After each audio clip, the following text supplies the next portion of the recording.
Si tout pouvait arriver sans prévenir, sans culpabilité, sans raison, beaucoup ne pourraient tout simplement pas continuer à vivre.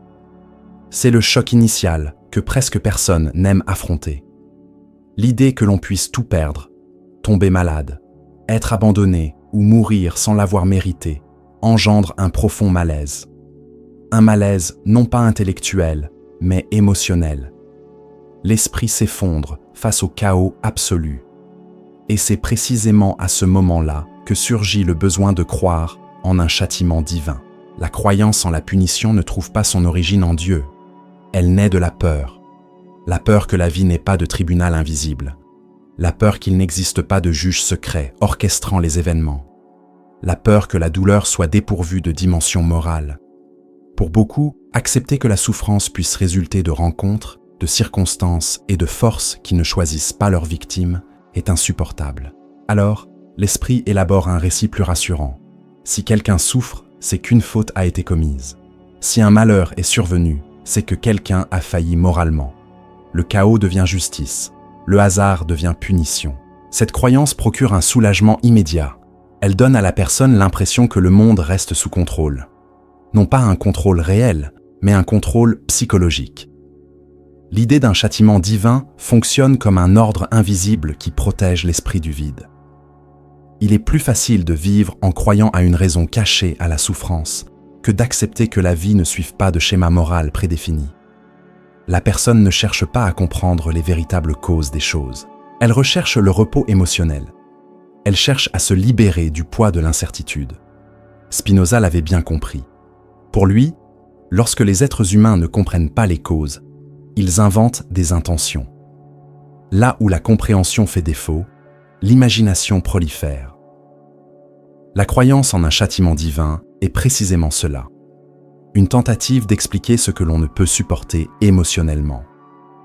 Il ne s'agit pas d'une foi exacerbée, mais d'une réaction à l'impuissance. La personne refuse d'accepter que le monde fonctionne sans récompense ni punition clairement définie, car cela exigerait une maturité émotionnelle, une autonomie et une responsabilité intérieure. Il y a aussi un aspect plus profond et plus troublant. L'idée de punition protège l'ego. Si la souffrance frappe toujours ceux qui la méritent, alors ceux qui restent debout se sentent en sécurité. Cette croyance crée une frontière invisible entre les justes et les punis, réduisant ainsi la peur personnelle. L'individu en vient à croire que s'il obéit à certaines règles, il sera en sécurité. Ce n'est pas une relation avec Dieu, c'est une négociation avec la peur, un accord tacite pour maintenir l'illusion de la sécurité. Le problème, c'est que cette logique ne transforme pas l'individu, elle ne fait que le rassurer. Au lieu d'apprendre à gérer l'imprévu, il se met à craindre la transgression. Au lieu de comprendre la vie, il observe le comportement d'autrui. Au lieu de développer sa conscience, il se réfugie derrière l'idée de justice divine. La punition devient un bouclier contre la fragilité humaine. Un bouclier fragile, mais séduisant sur le plan émotionnel. Quand quelqu'un affirme que toute souffrance est un châtiment, il en dit plus sur lui-même que sur le monde. Il révèle une difficulté à accepter que l'existence ne se conforme pas à la morale humaine. Il avoue, sans s'en rendre compte, avoir besoin d'un univers fonctionnant comme un tribunal, car il ne peut supporter un univers fonctionnant comme un champ de force. Pour Spinoza, c'est l'antithèse de la liberté, un esprit prisonnier du besoin de sens immédiat. Et la question la plus troublante est peut-être celle-ci. Lorsqu'une personne a besoin que le monde soit si juste, qu'est-ce que cela révèle de son sentiment de contrôle sur sa propre vie? La croyance en un châtiment divin naît souvent du sentiment d'impuissance face à sa propre vie. On ne l'avoue ni à voix haute, ni aux autres, ni à soi-même. Pourtant, au fond de soi, on a constamment l'impression que tout nous échappe. Les choix ne mènent pas là où on l'espérait. Les efforts ne produisent pas les résultats escomptés. Les relations ne durent pas. L'avenir semble toujours être entre les mains de forces extérieures. Face à cette fragilité, l'esprit trouve une échappatoire ingénieuse, transformer l'impuissance en vertu morale.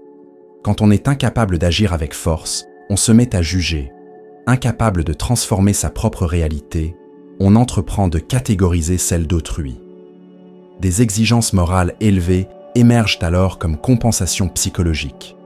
Même si l'individu n'a pas la maîtrise de ses expériences, il en vient à croire qu'il possède une vision claire du bien et du mal. Cela restaure le sentiment de sa propre valeur. Je ne suis pas faible, je suis juste. Je ne suis pas perdu, je suis du bon côté.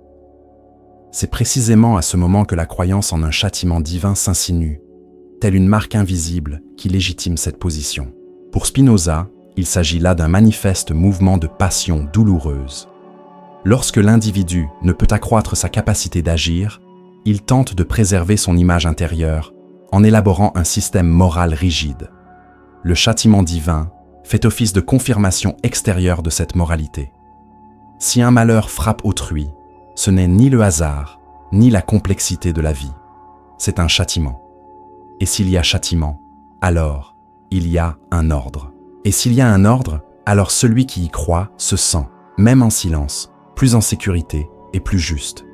Il y a aussi un profond soulagement à se décharger de toute responsabilité sur autrui. Quand tout repose sur un Dieu punitif, on n'éprouve plus le besoin d'examiner honnêtement ses propres limites. On n'a plus à affronter ses mauvais choix, ses peurs inavouées ou les chemins qu'on a évités. On se contente d'obéir, on se contente de suivre les règles.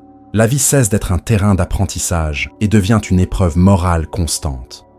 Cela réduit l'anxiété, mais cela paralyse aussi le développement personnel. Le plus curieux, c'est que cette morale se tourne rarement vers l'intérieur. Elle pointe presque toujours vers l'extérieur. Le châtiment divin sert à expliquer l'échec, la souffrance et la chute d'autrui. Intérieurement, la personne continue de se sentir insignifiante, mais désormais protégée par un récit supérieur. C'est le piège. Plus une personne se sent fragile intérieurement, plus elle tend à être rigide extérieurement. Moins elle a de pouvoir réel, plus son besoin de justice absolue est grand. Cette attitude engendre un faux sentiment de dignité. La personne se sent en accord avec une force supérieure, sans même comprendre les véritables causes des événements. Elle ne comprend pas la vie, mais se croit du bon côté. Pour Spinoza, c'est vivre par l'imagination, non par la raison. C'est confondre obéissance et force.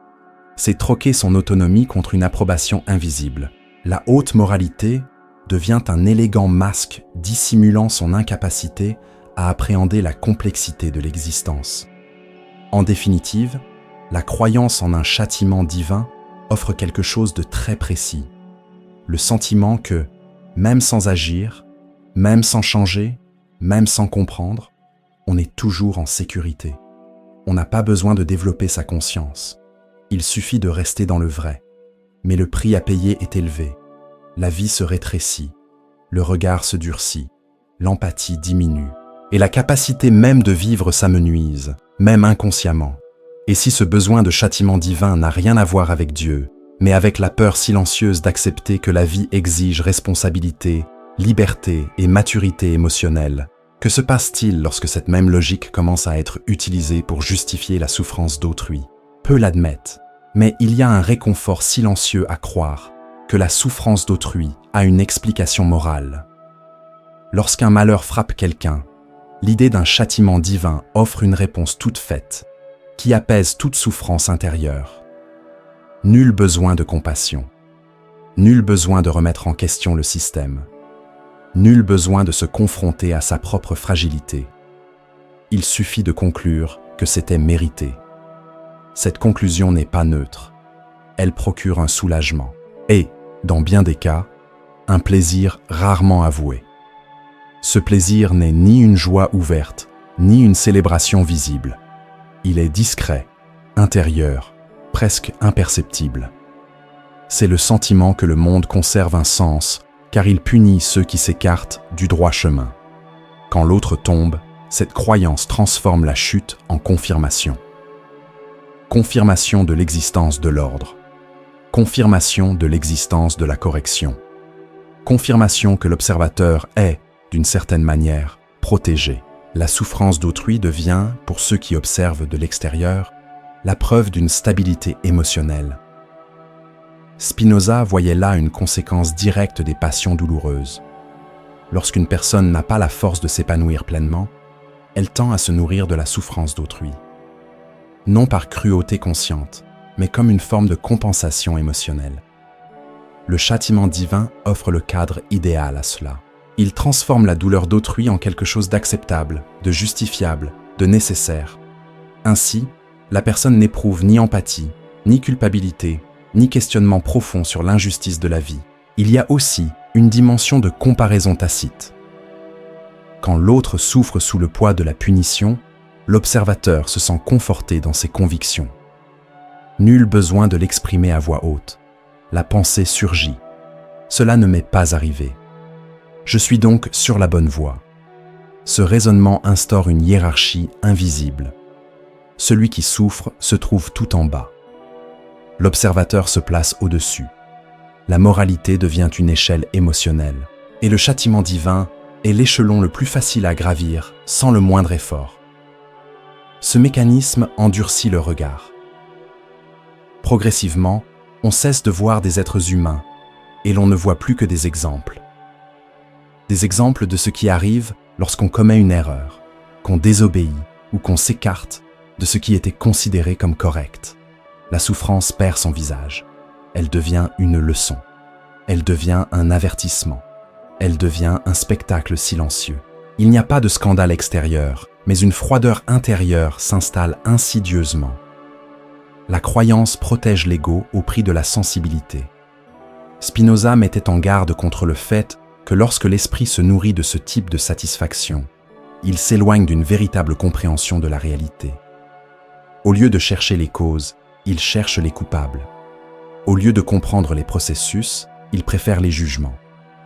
Le châtiment divin offre des réponses simplistes à des situations complexes. Et les réponses simplistes sont dangereuses car elles entravent la réflexion. Elles interrompent toute tentative de réflexion plus profonde sur les structures qui produisent la douleur, l'exclusion et la souffrance. Le plus grave, c'est que ce plaisir caché alimente les cycles de jugement. Ceux qui pensent que la souffrance d'autrui est méritée se sentent autorisés à ne pas aider, à ne pas écouter, à ne pas apporter de soutien.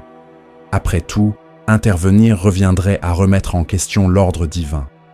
L'indifférence se masque sous un voile de respect du sacré.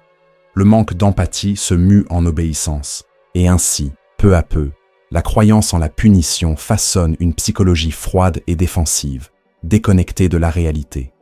En fin de compte, cette attitude ne renforce personne. Elle ne fait que les engourdir. Les gens ressentent moins, questionnent moins et vivent moins intensément. Mais ils se persuadent d'avoir raison. La souffrance d'autrui devient un instrument pour entretenir cette illusion de justesse. Et lorsque cette logique se propage, elle affecte non seulement les individus, mais des communautés entières qui commencent à considérer la douleur comme méritée et l'injustice comme inévitable.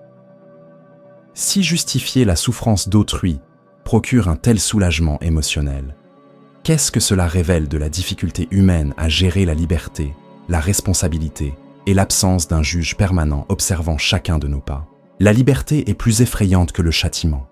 C'est une vérité difficile à accepter, mais essentielle pour comprendre pourquoi tant de gens ont besoin de croire au châtiment divin. La liberté humaine exige quelque chose que peu sont prêts à entreprendre. L'entière responsabilité de ses propres choix, sans excuses sacrées, sans surveillance invisible, sans garanties morales extérieures.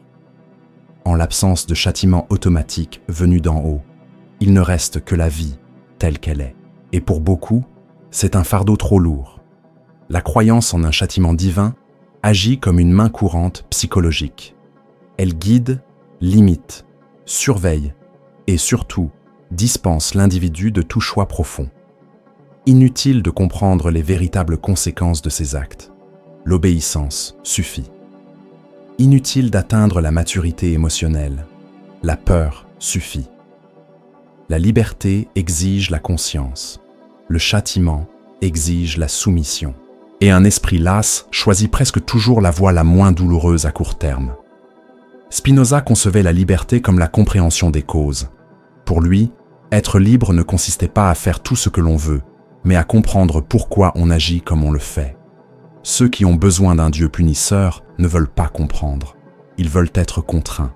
Ils veulent des limites imposées de l'extérieur, car ils n'ont pas développé de limites intérieures. La punition divine devient une béquille émotionnelle pour ceux qui ne font pas confiance à leur propre capacité de choisir sans menace. Derrière ce refus de liberté se cache une peur sourde. Lorsque tout repose sur les choix humains, l'erreur cesse d'être un péché et devient un apprentissage. Cela exige du courage. Cela exige d'accepter ses échecs sans s'en laisser abattre. Cela exige de se pencher sur son propre passé sans recourir à des explications sacrées qui atténuent la culpabilité ou le sentiment d'échec. Pour beaucoup, c'est insupportable. Le châtiment divin offre une échappatoire simpliste. Si quelque chose a mal tourné, ce n'est pas par manque de discernement, c'est par punition. La douleur perd alors son caractère de vecteur de croissance et devient une sentence. Cette logique engendre une psychologie de vigilance constante. L'individu n'agit pas par discernement, mais par peur. Il ne réfléchit pas à l'impact réel de ses actes, mais au risque de sanctions. L'expérience humaine s'en trouve appauvrie. La vie cesse d'être un champ de choix conscient et devient un terrain miné sur le plan moral. Chaque pas est fait avec appréhension, non avec lucidité. Chaque décision est prise pour éviter la punition, non pour enrichir son existence. Spinoza critiquait sévèrement ce type de relation au divin, car il maintient l'être humain dans un état infantile, un état où il est constamment observé, jugé et puni. La maturité, au contraire, naît lorsque l'individu comprend que ses actions produisent des effets naturels, non moraux, que la vie répond par des conséquences, non par la vengeance, qu'il n'existe aucun tribunal invisible pour corriger le cours des événements. Il n'y a que la réalité qui réagit à ce qui se fait en son sein. Quand une personne ne peut supporter cette idée, elle préfère un Dieu qui contrôle tout. Un Dieu qui punit, car punir est plus simple qu'enseigner. Un Dieu qui observe, car observer est plus facile que faire confiance. Un Dieu qui menace, car menacer élimine le besoin de dialogue intérieur. Cette croyance ne découle pas de l'amour du sacré, mais de la peur de l'autonomie. C'est un refus d'accepter qu'être humain signifie choisir sans garantie. Il en résulte une vie étouffante. Peu de risques, peu d'épanouissement, peu de potentiel. L'individu se conforme aux règles, mais ne se transforme pas. Il suit les règles, mais n'en comprend pas les mécanismes. Il évite l'erreur, mais aussi la croissance. La liberté, qui pourrait élargir la conscience, est perçue comme un danger, et le châtiment divin apparaît comme un mur qui rend tout prévisible, même les détails les plus infimes. Si la liberté humaine exige le courage de vivre sans punition automatique, que se passe-t-il lorsque ce besoin de contrôle se heurte directement à l'idée d'un Dieu qui ne juge pas, ne punit pas et ne réagit pas en tant que figure morale, mais qui est simplement? L'idée de châtiment divin s'oppose frontalement à la conception spinoziste de Dieu et plus encore à sa conception de l'être humain. Pour Spinoza, Dieu ne réagit pas, ne s'offense pas, ne cherche pas à se venger et n'infléchit pas le cours du monde pour corriger les comportements individuels. Dieu n'agit pas comme un juge émotionnel. Dieu est l'ordre même de la réalité. Il est la totalité des causes en mouvement. Lorsque quelqu'un s'obstine à imaginer un Dieu qui punit, il projette en réalité des émotions humaines sur une entité qui n'agit pas par les émotions. Cette projection révèle une profonde difficulté à accepter l'impersonnalité de la vie. Un Dieu qui punit est un Dieu semblable à nous. Il se met en colère, juge, récompense, châtie. Cela rend le divin plus familier, plus proche, plus facile d'accès. Mais cela le diminue aussi. Pour Spinoza, cette image n'élève pas l'être humain. Au contraire, elle le maintient prisonnier d'une vision infantile de l'existence, où tout tourne autour de l'approbation et du châtiment. Quand on croit que Dieu punit, on cesse de chercher la compréhension et on se met à guetter les signes. Chaque événement devient un message, chaque souffrance un avertissement, chaque perte une leçon. La vie n'est plus appréhendée à travers ses causes profondes, mais interprétée comme un code moral caché. Cela engendre une angoisse constante, car on ignore ce qui est précisément jugé. L'individu passe son temps à tenter de deviner l'humeur de l'univers, au lieu d'en comprendre le fonctionnement. Spinoza y voyait une forme de superstition émotionnelle. Non pas au sens courant du terme, mais comme un état d'esprit où l'on préfère les explications qui flattent l'imagination à celles qui exigent une clarté rationnelle. Le châtiment divin réconforte, car il offre un récit simple. Il classe le monde en bien et mal, juste et injuste, puni et épargné. Mais cette classification est illusoire. La réalité ne se soumet pas aux catégories morales, elle se soumet aux causes. En croyant au châtiment divin, les êtres humains se dégagent de toute responsabilité véritable.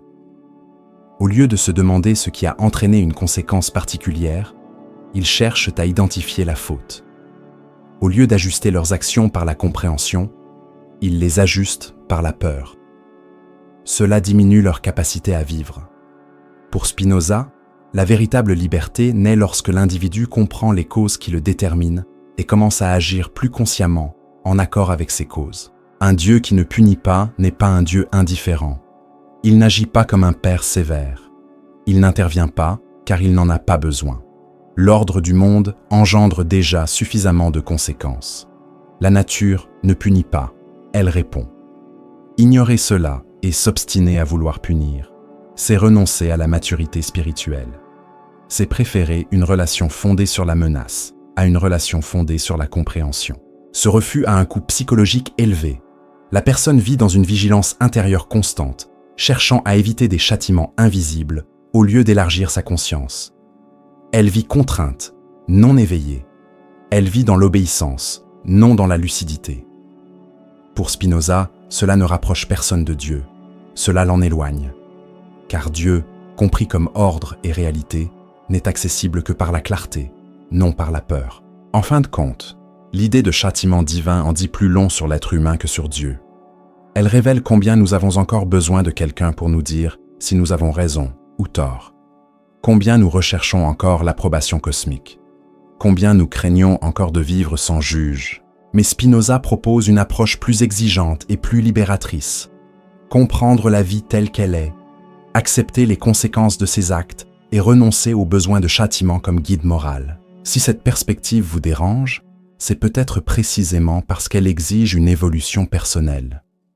Une évolution de la conscience, du sens des responsabilités et de la liberté. C'est de cette maturation dont nous parlons dans d'autres vidéos de cette chaîne. Si ce contenu vous a interpellé, n'hésitez pas à liker, à vous abonner pour ne manquer aucune vidéo, à partager en commentaire ce qui vous a le plus marqué et à explorer les autres contenus de la chaîne. L'objectif n'est pas de conforter des croyances, mais d'élargir les horizons.